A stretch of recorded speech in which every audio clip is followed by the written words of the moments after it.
తెలియజేస్తున్నాను. బాబు గారికి నా వందనాలు తెలియజేస్తున్నాను. ఈ అవకాశం కూడి వచ్చినటువంటి సంఘస్థులందరికీ నా వందనాలు తెలియజేస్తున్నాను. ఎందుకు పనికిరాని వారమైనప్పటికీ దేవుడు ఇలా ఏర్పాటు చేసుకున్న విధానం కొరకై దేవాది దేవునికి మరొకసారి వందనాలు. చిన్న ప్రార్థన చేసుకుని వాక్య పాఠాన్ని సమీక్షిస్తున్నాను. పరిశుద్ధుడు ప్రేమమయుడ, మీ యొక్క పరిశుద్ధ నామానికి స్తుతులు స్తోత్రాలు చెల్లించుకుంటున్నాము తండ్రి. ఇదిగో ప్రభువా, మీ యొక్క వెన్నుమాతపల్లె సంఘంలో దేవా మీ యొక్క మాటలు చెప్పడానికి మీరు ఇచ్చిన కృపకై మీకు స్తోత్రాలు చెల్లించుకుంటున్నాము దేవా. ఈ యొక్క మాటలన్నింటిలో దేవా మీరే తోడై ఉండి ఎలా మాట్లాడాలో తండ్రి మీరే నేర్పించమని వేడుకుంటున్నాము.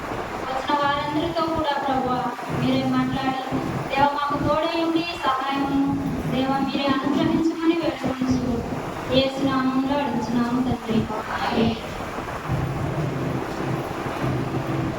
మనము 3 పాఠాలు చదవగా విని ఉన్నాము. ఈరోజు మరి ప్రత్యేకంగా స్త్రీల ఆదివారం అని మనందరికీ తెలుసు. ఇక్కడ చూసినా కూడా స్త్రీలే ఎక్కువ ఉన్నారు. మా సంఘంలో కూడా స్త్రీలే ఎక్కువ ఉంటారు, పురుషులు తక్కువ ఉంటారు.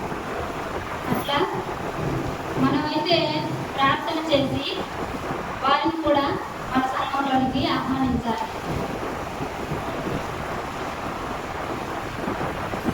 ఈరోజు ఆ యొక్క అంశము చూసినప్పుడు దేవుని విమోచన కార్యంలో పాలి భాగస్థులైన స్త్రీలు.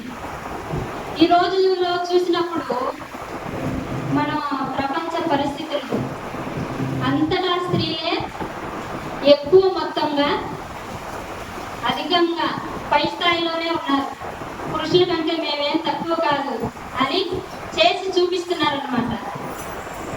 అట్లా అయితే ప్రతి హోదా చూసినప్పుడు ఒక పోలీస్ కానీ, ఒక డాక్టర్ కానీ, ఒక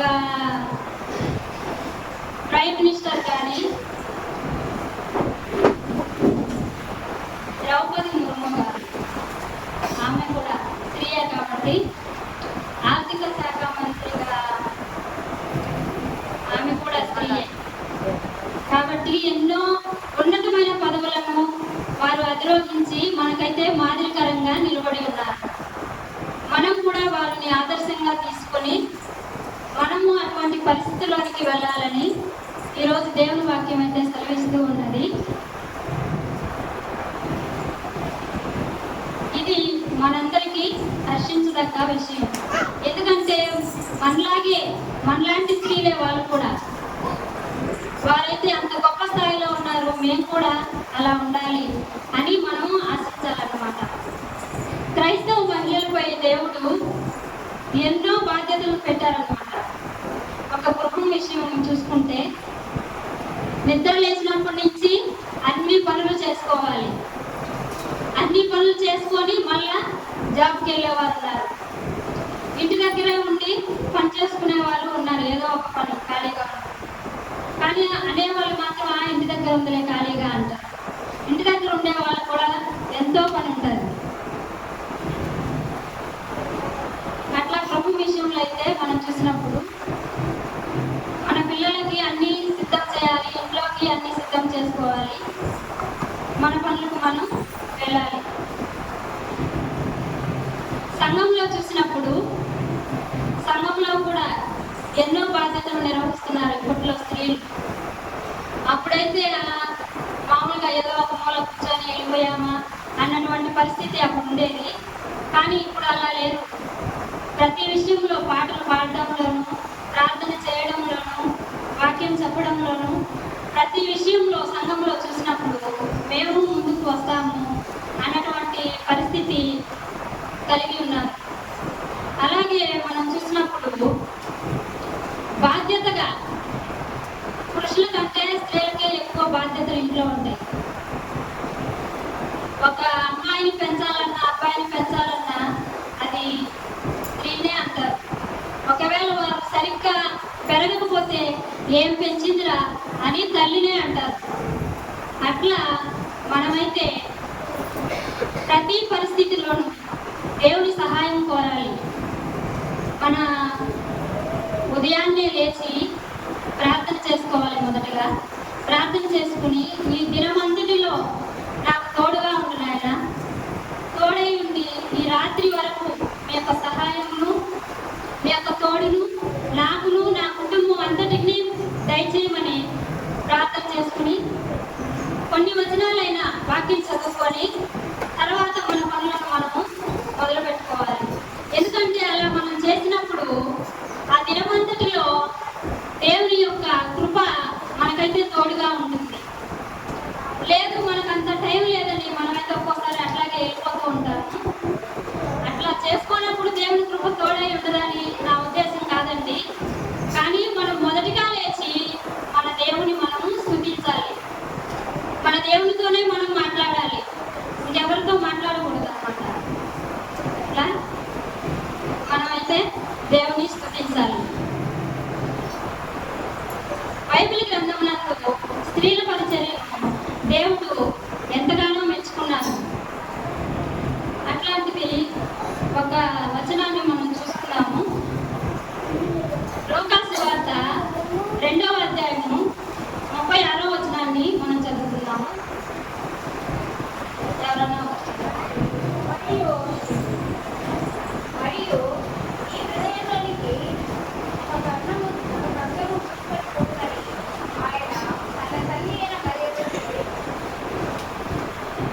ఇక్కడైతే మనం చూసినప్పుడు అన్నా గారు మనం కనబడతారు అన్నమాట. మరియు ఆషేరు గోత్రికురాలను పనూయేలు కుమార్తెనైన అన్నా 36వ వచనము. మరియు ఆషేరు గోత్రికురాలను పనూయేలు కుమార్తెయైన అన్నా అను ఒక ప్రవక్త ఉండెను. ఆమె కన్యత్వము వలన 7 ఏళ్ల పెనిమిటితో సంసారం చేసి బహుకాలం గడిచినదై 84 సంవత్సరములు విధురాలై ఉండి దేవాలయం ఒక ఉపవాస ప్రార్థనతో 1000 పగలు సేవ చేయించుకెను. ఇక్కడ మనం చూసినప్పుడైతే అన్నా గారిని దేవాలయమును విడవక ఉపవాస ప్రార్థనలతో రేయింబగళ్ళు సేవ చేయించుండెను. మనకి ఏదైనా సమస్య వచ్చినప్పుడు పక్కన వాళ్ళకి చెప్పడం కంటే దేవాలయంలోనికి వచ్చి కొంతసేపు ప్రార్థన చేసుకుని అది దేవుడికే విడిచిపెడితే ఆ యొక్క సమస్యను దేవుడు ఎదుర్కోవడానికి మనకైతే సహాయం చేస్తారు. ఉపవాస ప్రార్థన అనేది ఆ విషయం అయితే చూస్తే ఉపవాస ప్రార్థనలు మన మహిళలే ఎక్కువగా చేస్తారు నాకు తెలిసి. ఎంతో కఠినంగా 2-3 రోజులు ఉండమన్నా కూడా ఉండి చేస్తారనమాట. పురుషులైతే తక్కువ ఉపవాస ప్రార్థన చేయడం అంటే మనం తక్కువ చేసి మాట్లాడుతున్నారని అనిపిస్తుంది. ఈరోజు స్త్రీల ఆధారం కాబట్టి మేము స్త్రీల గురించే కొంచెం ఎక్కువగా చెప్పాలనుకుంటున్నాము. అది ఆ విషయము చూసినప్పుడు ఉపవాస ప్రార్థన మనకైతే ఎంతో ప్రాముఖ్యం అన్నమాట. అది ఎటువంటి సమస్య అయినా కూడా ఉపవాస ప్రార్థనతో ఆ యొక్క సమస్యలను జయించిన వారు మన బైబిల్ గ్రంథంలో మనమైతే ఎంతో మందిని చూడవచ్చు.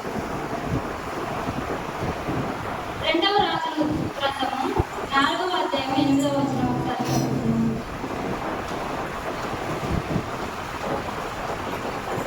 2వ రాజుల గ్రంథము 4వ అధ్యాయం 8వ వచనం ఒకసారి చదవండి. ఒక దినమందు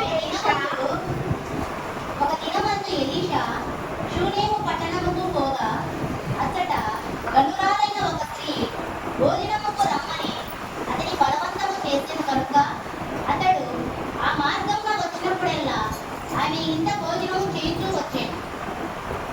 ఈ వచనంలో చూసినప్పుడు ఎలీషా గారు షూనేము పట్టణంలో పోగా అతని గనురాలైన ఒక స్త్రీ భోజనముకు రమ్మని అతన్ని బలవంతం చేశారు. మనం కూడా మన చర్చిలో సంఘ గారు కానీ ఎవరైనా పాస్టర్గా అతిథులుగా వస్తారు కదా, వారిని మనం ప్రేమతో మన ఇంటికి ఆహ్వానించాలన్నమాట.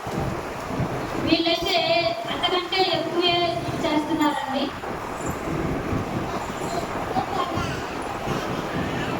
కాగా ఆమె తన పెనిమిటిని చూసి మన యొద్దకు వచ్చుచు పోవచ్చున్నవాడు భక్తి గల దైవజనుడనే నేను ఎరుగుదును.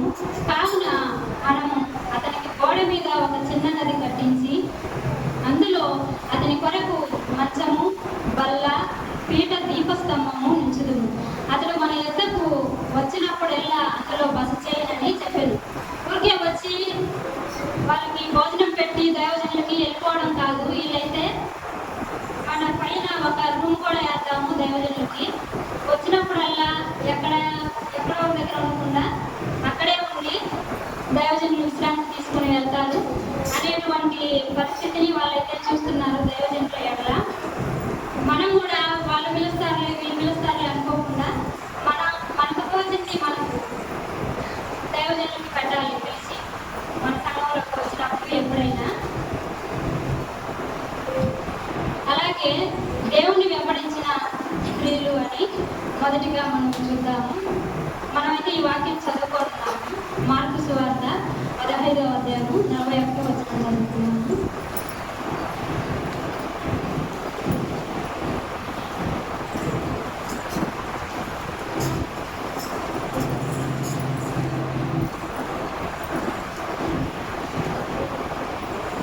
మార్కు సువార్త 15వ అధ్యాయం 41వ వచనం. ఆయన గలిలయలో ఉన్నప్పుడు మీరు ఆయనను వెంబడించి ఆయనకు పరిచారము చేసిన వారు వీరు కాక ఆయనతో యెరూషలేమునకు వచ్చిన ఇతర స్త్రీల అనేకులను వారిలో ఉండేవి.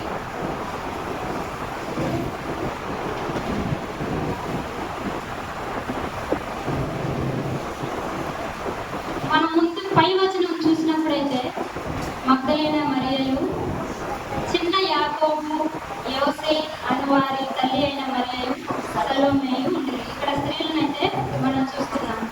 ఆయన గలిలయలో ఉన్నప్పుడు వీరు ఆయనను వెంబడించి మనం దైవ సేవకుల్ని వారైతే అక్కడ చూసినప్పుడు దేవుని వెంబడించారు. ఆయన సిలువ వేసినప్పుడు కూడా ఎంతో కన్నీరు కార్చి రొమ్ము కొట్టుకునిచు ఏడ్చిన వారుగా స్త్రీలు ఉన్నారు. వెంబడించడమే కాదు కానీ దేవుని ఎడల ఎంతో ప్రేమను ఆ సమయంలో అయితే స్త్రీలు చూపించిన వారుగా ఉన్నారు. యూదా సమాజంలో స్త్రీలకు విలువ లేదంట, కానీ దేవుడైతే వారిని బలపరిచాడు. ఇప్పుడు పరిస్థితి అప్పుడైతే వేరుగా ఉన్నాయి పరిస్థితులు. ఆ యొక్క యూదా సమాజంలో అయితే వారిని ఏమీ చెప్పనిచ్చేవారు కాదనమాట. ఇప్పుడైతే దేవుని వాక్యము చెప్తున్నారు. సంఘంలో ప్రతి విషయంలో ముందుకుంటూ ఉన్నారు. అలాగే రెండో విషయం చూసినప్పుడు సంరక్షించిన స్త్రీలు. నిర్గమకాండము 1వ అధ్యాయము 17వ వచనం చూసుకున్నాము.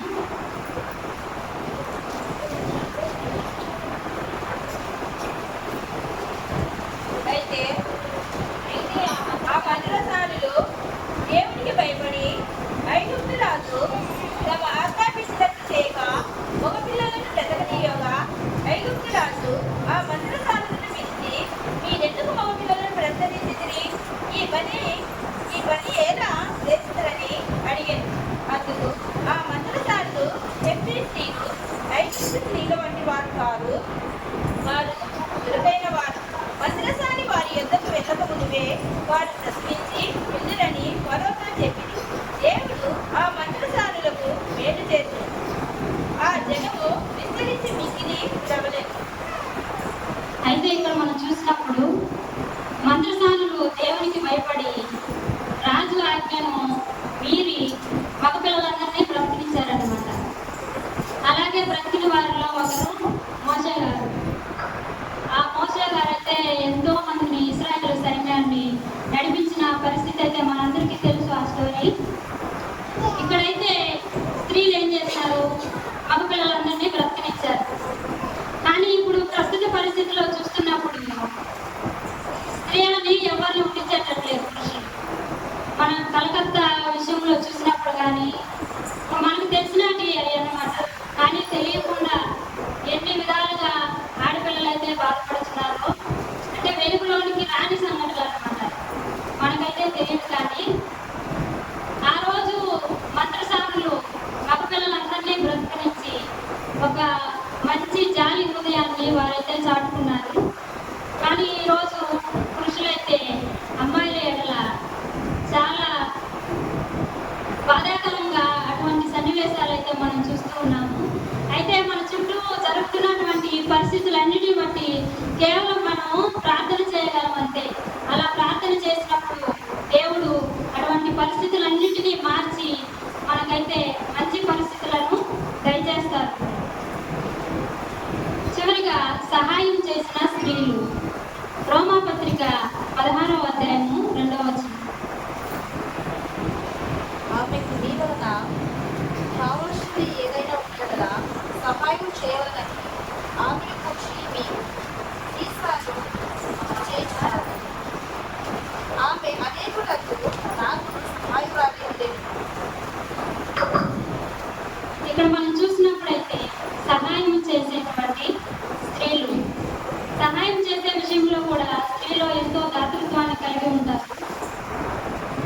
బైబిల్ గ్రంథంలో 16వ అధ్యాయము 2వ వచనంలో ఫీబే అనే స్త్రీ పైన కనబడుతుందండి. ఫీబే అను మన సహోదరి అని.